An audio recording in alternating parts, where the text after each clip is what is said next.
উকিয়াই ছাত্র যুব সম্মেলন উপলক্ষে জামায়াত ইসলামীর সাথে সাংবাদিকদের মত বিনিময় সভা অনুষ্ঠিত।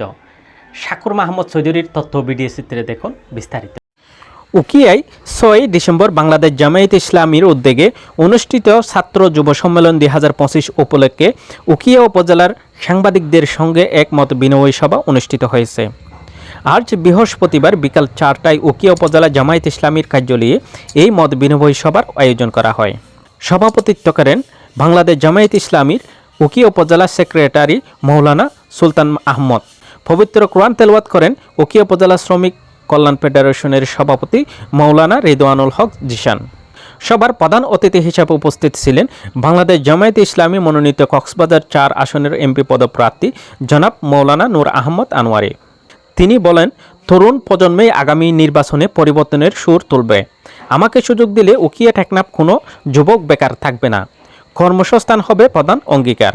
তিনি প্রশাসনের নিরপেক্ষতা নিশ্চিত করা, অস্ত্রধারীদের গ্রেপ্তার এবং আইনশৃঙ্খলা বজায় রাখার উপর গুরুত্ব আরোপ করেন। টেকনাফের অপরাধ পরিস্থিতি নিয়ে প্রশ্নে তিনি বলেন, সদিচ্ছা থাকলে অপরাধ দমন কঠিন নয়। সাংবাদিকদের ভূমিকার প্রশংসা করে তিনি উন্নয়ন ও শান্তিপূর্ণ পরিবেশ গঠনে গণমাধ্যমের সহযোগিতা কামনা করেন। আমরা যুবকদের জন্য কর্মসংস্থান সহ তাদের আগামী যাতে সুন্দর হয় সেই ব্যবস্থা ইনশাআল্লাহ আমরা করব। ইনশাআল্লাহ জনগণ আমাদেরকে বিবেচনা করে, আমরা মনে করি যে আমাদের যোগ্যতা, আমাদের মেধা আছে।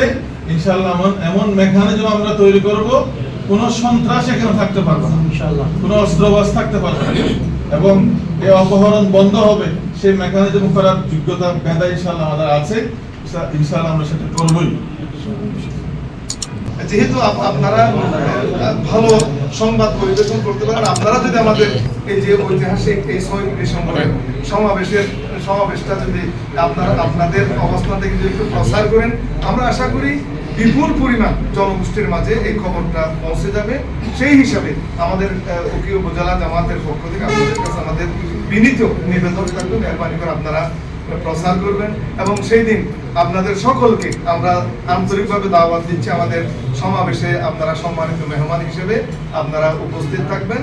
তো আবারও আমাদের সম্মানিত জেলা আমির থেকে শুরু করে আপনারা সবাইকে আন্তরিক ধন্যবাদ এবং মোবারকবাদ জানিয়ে, ওই যে সমাবেশের স্থলে আপনাদের জন্য আলাদা সংরক্ষিত আসন থাকবে, সাংবাদিক কর্নার থাকবে। আমরা আপনাদের কাছে আবার আহ্বান জানাচ্ছি। সবাইকে ধন্যবাদ। আসসালামু আলাইকুম।